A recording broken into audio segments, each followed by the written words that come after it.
আমি এপেক্স বেংকৰ সম্পৰ্কত আপোনালোকৰ সৈতে মুখামুখি হ'ব বিচাৰিছোঁ।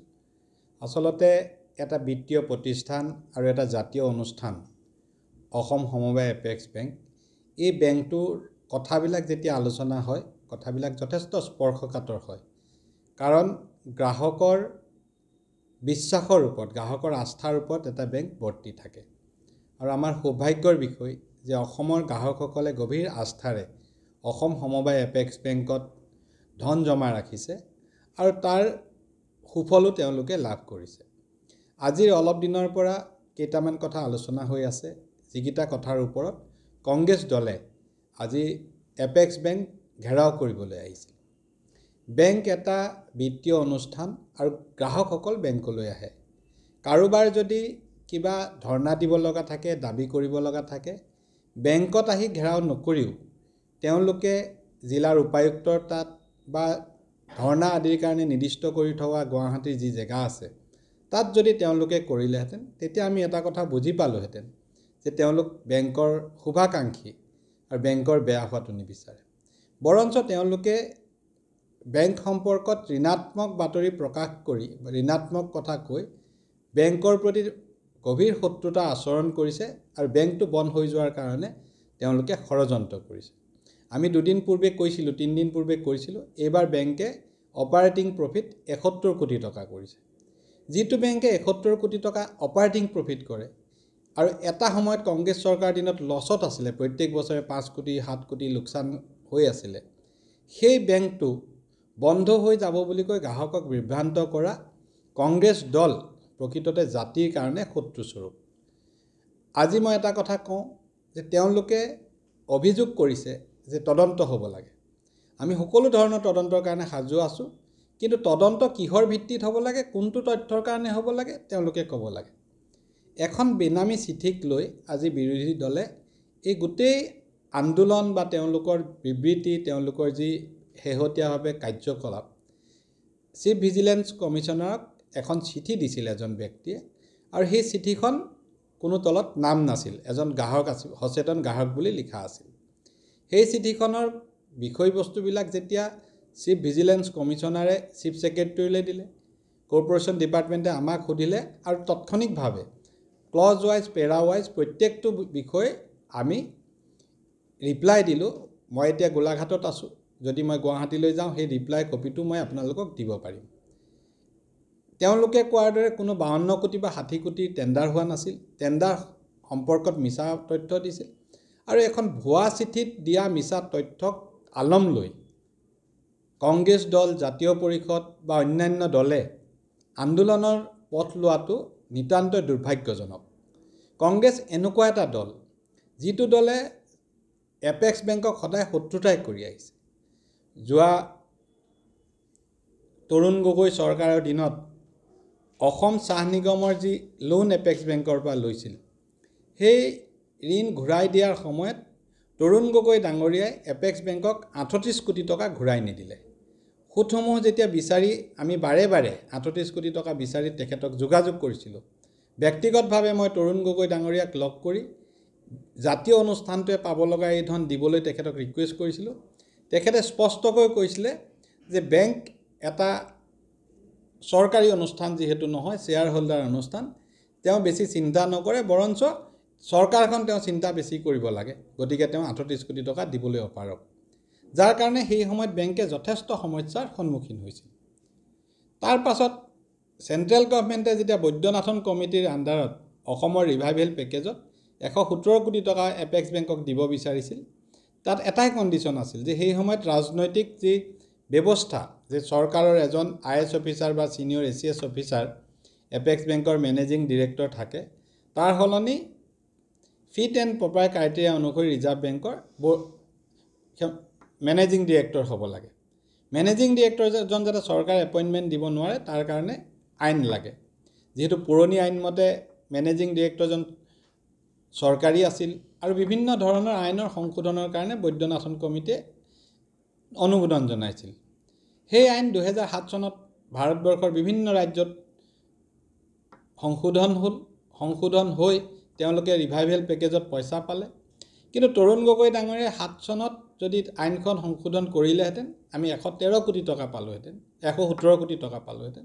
আৰু সেই আইনখন তেওঁ 2013 চনত সংশোধন কৰিলে, যি মুহূৰ্তত ৰিভাইভেল পেকেজৰ টাইমলাইন পাৰ হৈ গ'ল আৰু আমি 117 কোটি টকা হেৰুৱালোঁ।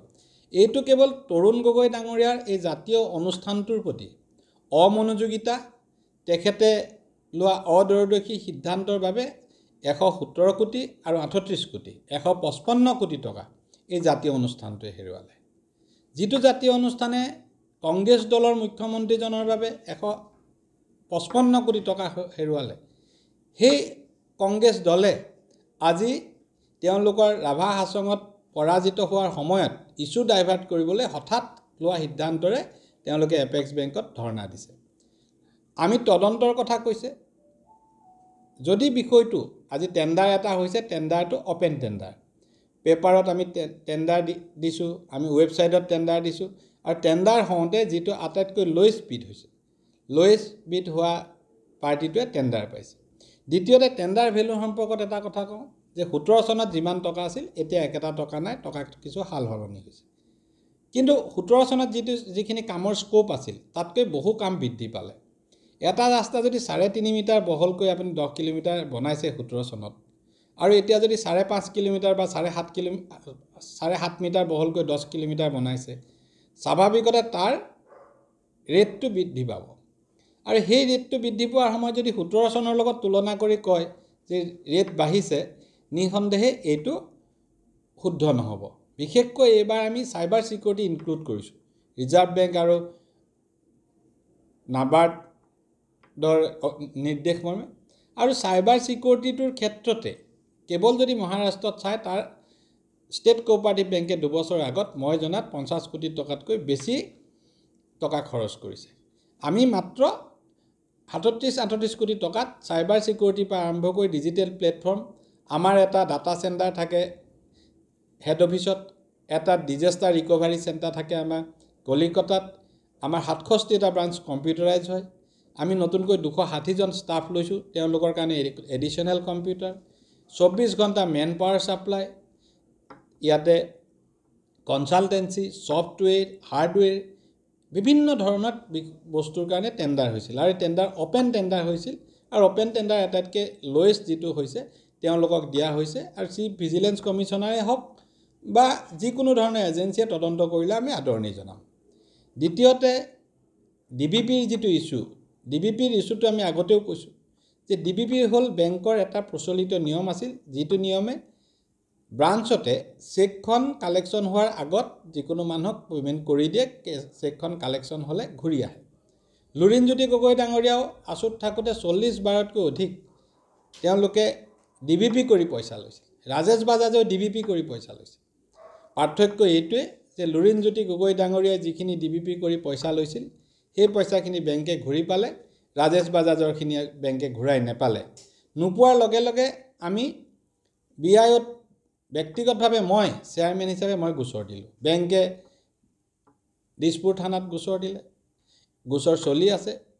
মই আজিও আকৌ BIOলৈ চিঠি লিখিছোঁ যে ইমিডিয়েট ইয়াৰ আমি একশ্যনটো যাতে দেখোঁ। এই গোচৰটো দিলেও গৈছে। গতিকে বিষয়টো যিহেতু তদন্ত হৈ আছে, তেওঁলোকে কৈছে তদন্ত লাগে, ডেফিনেটলি তদন্ত মোকো লাগে। যিটো DBP একাউণ্ট আছিলে, DBP একাউণ্টটোত অনিয়ম হৈছে, কোনোবা ষ্টাফে কৰিছে। আমি যিহেতু গোটেই বেংকৰ ফুল টাইম ডাইৰেক্টৰ নহয়, আমি মিটিঙতহে যাওঁ। আমাৰ হাতত বেংকৰ ছিষ্টেমৰ কোনো পাছৱৰ্ড নাথাকে, আমি বেংকৰ ছিষ্টেমৰ বিষয়ে একো নাজানো। ভিতৰুৱা কথাখিনি আমাৰ ওচৰলৈ যেনেকৈ আহে, নাবাৰ্ডে ইনস্পেকশ্যন কৰি আমাক যেনেকৈ জনায়, আমাৰ নিজৰ অডিটৰে যেনেকৈ জনায়, সেইখিনি বৰ্ডলৈ আহে। যিহেতু কাৰো অডিটত এই কথাখিনি নাহিছিলে, গতিকে মই নাবাৰ্ডক CGMলৈ চিঠি লিখিছোঁ যে DBP ইছ্যুটো, য'ত ৰাজেশ বাজাজৰ পৰা আৰম্ভ কৰি লুৰিণজ্যোতি গগৈলৈকে নাম সাঙুৰ খাইছে, এই গোটেই বিষয়টো তদন্ত কৰি এটা ৰিপৰ্ট দিবলৈ নাবাৰ্ডৰ চিফ জেনেৰেল মেনেজাৰক মই ইতিমধ্যে পত্ৰ প্ৰেৰণ কৰিছোঁ। আপোনালোকক মই পত্ৰৰ কপি দিব পাৰিম। গতিকে মই ভাবোঁ ভৱিষ্যতে যদি আন্দোলন কৰে মোৰ কোনো আপত্তি নাই, কিন্তু জাতীয় অনুষ্ঠানটোৰ সন্মুখলৈ আহি গ্ৰাহকক ভীতিগ্ৰস্ত কৰি জাতীয় অনুষ্ঠানটোৰ শত্ৰুতা নকৰিবলৈ মই কংগ্ৰেছক সতৰ্ক কৰি দিছোঁ। আপোনালোকে ধৰ্ণা দিয়ক, DC অফিচলৈ গৈ দিয়ক, আপোনালোকে বেলেগ ধৰ্ণা দিয়া জেগা আছে তাত দিয়ক। ৰাজেশ বাজাজে 2023 চনত এই ঘটনাটো ঘটিছিল আৰু আমি গম পাইছিলোঁ প্ৰতিদিন নামৰ পৰ্টেলটোৰে এটা নিউজ কৰিছিল সেই নিউজৰ ভিত্তিত গম পাইছিলোঁ ৰাতি আৰু গম পোৱাৰ লগে লগে মই বেংকৰ MD খুদিলোঁ জেনেৰেল মেনেজাৰক খুদিলোঁ আৰু এই বিষয়টো কি DBP কি আসলতে আমাৰ বোৰ্ড অফ ডাইৰেক্টৰ লেভেলত বা আপোনালোকে যেনেকৈ DBP বুলি ক'লে গম নাপায় আমিও তেনেকৈ গম পোৱা নাছিলোঁ তেতিয়া বেংকৰ পৰা মোক জনোৱা হৈছিল যে ৰাজেশ বাজাজে প্ৰতিদিন নিউজ পেপাৰৰ যিটো পৰ্টেল তাৰ লগত কথা পাতিছে আৰু নিউজটো ড্ৰপ কৰিব আৰু ৰাতি 12টা বজাত সেই নিউজটো ড্ৰপ কৰি দিয়া হ'ল এটা নিউজ কৰাৰ পাছত ড্ৰপ কৰি দিলে তেওঁলোকৰ সেইটো তেওঁলোকৰ কথা কিন্তু মই প্ৰতিদিনক এইকাৰণেই ধন্যবাদ জনাওঁ যে তেওঁলোকে নিউজটো নকৰা হ'লে বেংকৰ ভিতৰৰ এই কথাটো মই গম নাপালোঁ আজি প্ৰতিদিন যিখন পৰ্টেলৰ যিটো পৰ্টেল প্ৰতিদিন অসমীয়া প্ৰতিদিনৰ প্ৰতিদিন টাইম নহয় প্ৰতিদিন পৰ্টেলৰ যিটো পৰ্টেল তেওঁলোকে নিউজটো নকৰিলে মই গম নাপালোহেঁতেন সেইকাৰণে মই তেওঁলোকক ধন্যবাদ জনাওঁ এপেক্স বেংকৰ ভিতৰৰ কথাবিলাক কোনোবা ব্যক্তিয়ে নিশ্চিতভাৱে তেওঁলোকক জনাইছে তেওঁলোকৰ উদ্দেশ্য কি হেতু চাব লাগিব একপক্ষভাৱে নিউজ নকৰি তেওঁলোকে কেতিয়াও প্ৰতিদিন পৰ্টেলে আমাৰ ওচৰত অহা নাই আমাক কেতিয়াও সোধা নাই গতিকে একপক্ষীয়া নিউজ কৰাৰ মানে জাতীয় অনুষ্ঠানটোৰ প্ৰতি শত্ৰুতা কৰা আমি ক'ব লগা কথাখিনি কৈ আছোঁ আৰু যিকোনো ধৰণৰ তদন্ত যিহেতু তদন্ত হৈ আছে BI তদন্ত কৰি আছে তদন্ত ডিমাণ্ড কৰা কথাটো ক'ৰ পৰা আহিলে তদন্তৰ ফলাফলটোহে আমাক লাগে তদন্তৰ প্ৰতিবেদন লাগে চাৰ্জশ্বিট লাগে আমি দোষীক ওপৰত ব্যৱস্থা কৰিব লাগে ময়ো কৈছোঁ সেইখিনি হ'ব লাগে কিন্তু তদন্ত হৈ থকা বস্তুটো যদি তদন্ত কৰিব লাগে বুলি কয় আমি যেতিয়া 37 কোটি টকাৰ এটা ঠিকা দিছোঁ তাত যদি কোনোবাই কৈ দিয়ে যে 60 কোটি টকাৰ ঠিকা দিছোঁ এইটো সম্পূৰ্ণ মিছা কথা এটা ওপৰত ভিত্তি কৰি বেংকটো চলিব নেকি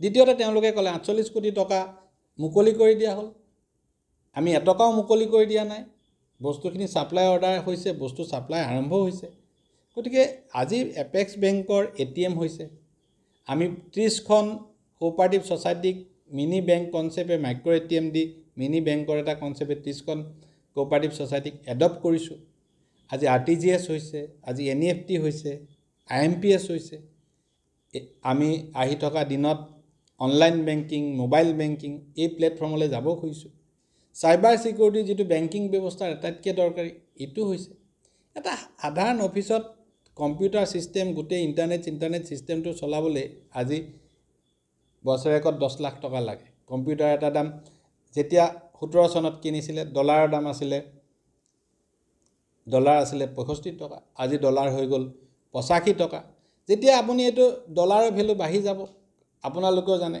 কম্পিউটাৰ এটা ল্যাপটপ এটা আমি 15-16 চনত 25,000 পাইছিলোঁ আজি 45,000 60,000 1 লাখ বস্তুৰ দাম বঢ়াৰ কথাটো যদি তেওঁলোকে বুজি নাপায় তেতিয়াতো আমাৰ উপায় নাই আমি ওপেন টেন্ডাৰ কৰিছোঁ আমাক যদি কয় যে টেন্ডাৰ প্ৰসেছত কৰবা ভুল আছে ডেফিনেটলি আমি দুখী আমাক যদি কয় যে কোনবা লোয়েষ্ট বিডাৰ থাকোতে হাইয়েষ্ট বিডাৰ দিছোঁ আৰু ডেফিনেটলি আমি দুখী কিন্তু তেওঁলোকে তেনেকুৱা ধৰণৰ একো কথা কোৱা নাই এখন মই তেওঁলোকক অনুৰোধ জনাইছোঁ এখন পত্ৰ লিখক আজি ভূপেন বৰা ডাঙৰীয়া নাজানো মই কোৱালৈকে তেখেতৰ সভাপতি থাকে নে নাথাকে ভঙা কথা শুনি আছোঁ গৌৰৱ গগৈটো থাকিব প্ৰধানমন্ত্ৰীলৈ চিঠি লিখাতকৈ মোলৈ এখন চিঠি লিখক কোনটো বিষয়ত তেওঁলোকে তদন্ত বিচাৰে কোনটো বিষয়ত তেওঁলোকৰ শংকা আছে কক তথ্য সহকাৰে তেওঁলোকক মই জনাই দিম তেওঁলোকে যদি কৈ থাকে 60 কোটি টেন্ডাৰ হৈছে মই ডকুমেন্টছৰ সৈতে দি দিম যে 60 কোটি টেন্ডাৰ নাই হোৱা গতিকে বস্তুটোৰ সম্পৰ্কত একো নজনাকৈ ৰাজনৈতিক আক্ৰোশত আজি ডক্টৰ হিমন্ত বিশ্ব শৰ্মা ডাঙৰীয়াৰ নেতৃত্বত বেংকটোৱে এনেকুৱা এটা পৰ্যায় পালে যে ভাৰতবৰ্ষৰ যিকোনো বেংকৰ লগত কম্পিট কৰিব পৰা হ'ল নাবাৰ্ডৰ অডিট ৰিপৰ্ট আমাৰ সদায় ভাল আহে আমি সকলো ফালৰ পৰা ভালকৈ কৈছোঁ এটা বেংকিং সিস্টেম এটা অন্যান্য অফিচৰ নিচিনা নহয় গতিকে এই বস্তুখিনি নজনাকৈ বিশেষকৈ যি তৰুণ গগৈ ডাঙৰীয়াৰ কাৰণে এপেক্স বেংকে 155 কোটি টকা হেৰুৱালে অসমৰ ইতিহাসত এপেক্স বেংকৰ বাবে সদায় তৰুণ গগৈ খলনায়ক বাকি কোট নায়ক কি কথা মই নকওঁ তেওঁ আজি আমাৰ মাজত নাই কিন্তু যিজন মানুহে এপেক্স বেংকক 155 কোটি টকা নিদিলে তেওঁৰ সন্তানে আজি এপেক্স বেংকৰ বিৰুদ্ধে লম্ফজম্ফ কৰাতকৈ বেংকলৈ আহক মই দেখুৱাই দিম তেওঁ অকলে আহক মই থাকিম দেখুৱাই দিম কোনটো পইণ্টত তেওঁ ডাউট আছে ক্লিয়াৰ কৰি দিম কিন্তু নজনাকৈ এনে ধৰণৰ কথা কৈ থকাটো জাতীয় অনুষ্ঠানটোৰ প্ৰতি শত্ৰুতা আৰু মই গৌৰৱ গগৈক কংগ্ৰেছ দলক সতৰ্ক কৰি দিওঁ জাতীয় অনুষ্ঠানটোৰ প্ৰতি শত্ৰুতা কৰি ৰাইজৰ মাজৰ ৰাইজৰ ৰুখত নপৰিব আপোনালোক ধন্যবাদ কৰ্মচাৰী আছিলে ৰাজেশ বাজাজ কেছটোত এজন কৰ্মচাৰীক আমি তাৎক্ষণিকভাৱে ছাছপেণ্ড কৰিলোঁ, তেওঁৰ ওপৰত DP কৰিলোঁ। আপোনালোকে জানে যে DP কমপ্লিট নোহোৱালৈকে চাকৰিৰ পৰা খেদিব নোৱাৰি। তেওঁক DP কৰোঁতে তেওঁ গুৱাহাটী হাইকোৰ্টত গ'ল। DPৰ যিজন অফিচাৰজন বায়াছ, গতিকে চেঞ্জ কৰিব লাগে বুলি হাইকোৰ্টৰ পৰা অৰ্ডাৰ আনিলে। হাইকোৰ্টৰ অৰ্ডাৰটোৰ ভিত্তিত আমি নতুন অফিচাৰ এপইণ্টমেণ্ট দিলোঁ। নতুন অফিচাৰে এনকুৱাৰী কমপ্লিট কৰা নাই, এতিয়ালৈকে এনকুৱাৰী চলি আছে, কাৰণ তেওঁ বাৰে বাৰে সময় বিচাৰি আছে। তেওঁ কৈছে, তেওঁ নাহি চিঠি দিয়ে। তেওঁ আইনী মেৰপাক বহাবলৈ যত্ন কৰি আছে, আৰু আমিও গোটেই বিষয়টো যাতে আইনী মেৰপাক নহয়, তেওঁৰ লগত পতা কথাখিনি আমাৰ ষ্টেণ্ডিং কাউন্সিল তেওঁলোকৰ লগত কথা পাতি, উকিলৰ লগত কথা পাতি আমি নিয়মত গৈ আছোঁ। কাৰণ সুৰমূৰ কৰিলে আপোনালোকে জানে যে বহুত ক্ষেত্ৰত সুৰমূৰ কৰি যদি বেংকে ভুল ডিচিশ্যন লয় বা বেংকে তাৎক্ষণিক ডিচিশ্যন লয়, তেওঁৰ চাকৰি থাকি যাব পাৰে। আমি ডেফিনেটলি তেওঁৰ ওপৰত কঠোৰ ব্যৱস্থাটো আমাৰ ফালৰ পৰা ল'ম। আমাৰ এনকুৱাৰী ক্ষেত্ৰত হাইকোৰ্টৰ গাইডলাইনত আমি এনকুৱাৰী কৰি আছোঁ, আৰু আমি আশা কৰিম যে বাকী আমি যি গোচৰ তৰিছোঁ সেই গোচৰৰ ভিত্তিটো ন্যায়ালয়ে আমাক ন্যায় দিব, আৰু আমি ৰাজেশ বাজাজৰ সম্পত্তি বাজেয়াপ্ত কৰাৰ প্ৰক্ৰিয়া আৰম্ভ কৰিছোঁ। হয়, কেৱল আপোনাৰ বন্ধু হোৱাৰ বাবেই তেওঁক MD হিচাপে নিযুক্তি দিয়া বুলি এটা অভিযোগ উঠি আছে।